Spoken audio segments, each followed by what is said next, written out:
आपल्यासोबत पनवेलचे आमदार प्रशांत ठाकूर आहेत। आज आमदारकीची शपथ त्यांनी घेतली आहे। प्रशांत सर, काय वाटतंय? पुन्हा आमदार झालात, मोठ्या मताधिक्याने परत निवडून आलात। आज शपथविधी होता, सोहळा होता, मोठी गोष्ट होती। शपथ झाली तुमची?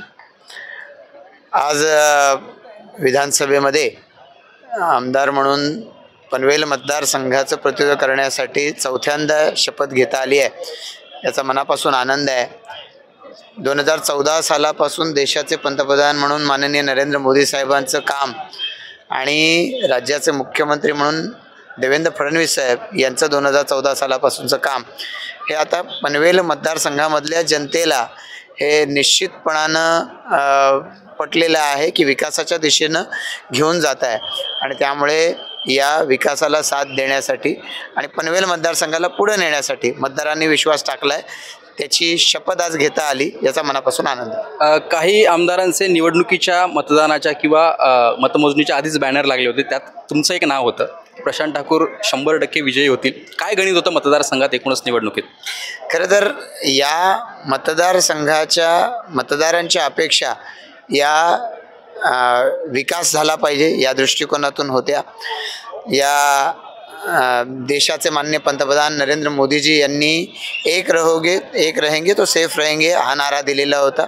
माननीय देवेंद्रजींचा विकासाचा दृष्टिकोन त्यांना पसंत होता आणि त्यामुळे संपूर्ण मतदारसंघामध्ये सकारात्मक प्रतिसाद हा सातत्यानं होता आणि त्यामुळे विजयाचा आत्मविश्वास देखील होता। सगळ्यात मोठा प्रकल्प तुमच्या मतदारसंघात येतो नवी मुंबई एअरपोर्टचा।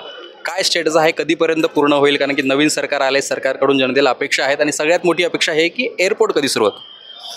एअरपोर्ट पूर्ण मतदारसंघामध्ये येतो, पण पनवेल तालुक्यात आहे आणि त्याच्यामुळं खूप मोठ्या प्रमाणात या मतदारसंघाचा विकास होणार आहे। या विमानतळाच्यामुळं उद्योगाच्या रोजगाराच्या खूप मोठ्या संधी निर्माण होणार आहेत आणि त्यामुळे येणाऱ्या कालावधीमध्ये आणि मला वाटतं की 2-5 वर्षाच्या कालावधीमध्ये या सगळ्या परिसराचं चित्र बदललेलं पाहायला मिळणार आहे। या निवडणुकीत आणखीन एक गोष्ट बघायला मिळाली की शेतकरी कामगार पक्ष, अगदी जो भाग होता पनवेल असेल, उरण असेल किंवा अलिबाग असेल, त्या भागात आता शिल्लक राहिलेला नाही आहे। सुरुवात तुम्ही केली होती की कुठेतरी शेकापला त्या जो काही भाग आहे तिथून हद्दपार करायचं। या निवडणुकीत तसं पाहायला मिळालं?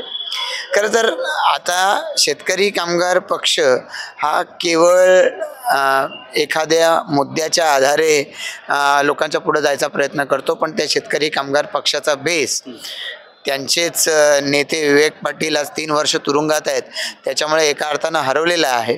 या मतदारसंघाला आता विकासाच्या दृष्टिकोनातून पुढे जायचं आहे। मतदारसंघामध्ये राहायला आलेला बाहेरचा नागरिक आहे, याला विकास कळतो, याला माननीय पंतप्रधान नरेंद्र मोदींचं नेतृत्व दिसतंय, माननीय देवेंद्रजींचं नेतृत्व दिसतंय आणि या मतदारसंघामध्ये हिंदुत्वाचा विचार हा प्रामुख्यानं त्या ठिकाणी मांडला जातोय।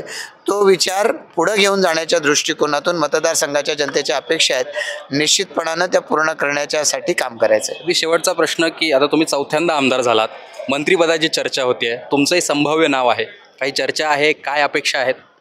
खरं तर 132 आमदार ज्यावेळेला भारतीय जनता पार्टीचे निवडून येतात त्यावेळेला आपल्याला मंत्रिपद मिळते का यापेक्षा जास्त या सरकारच्या माध्यमातून आपल्या मतदारसंघाचा विकास कसा करता येतोय हाच विचार मनामध्ये आहे आणि त्या दृष्टिकोनातूनच काम करायचं। खूप खूप धन्यवाद। आपल्यासोबत प्रशांत ठाकूर होते।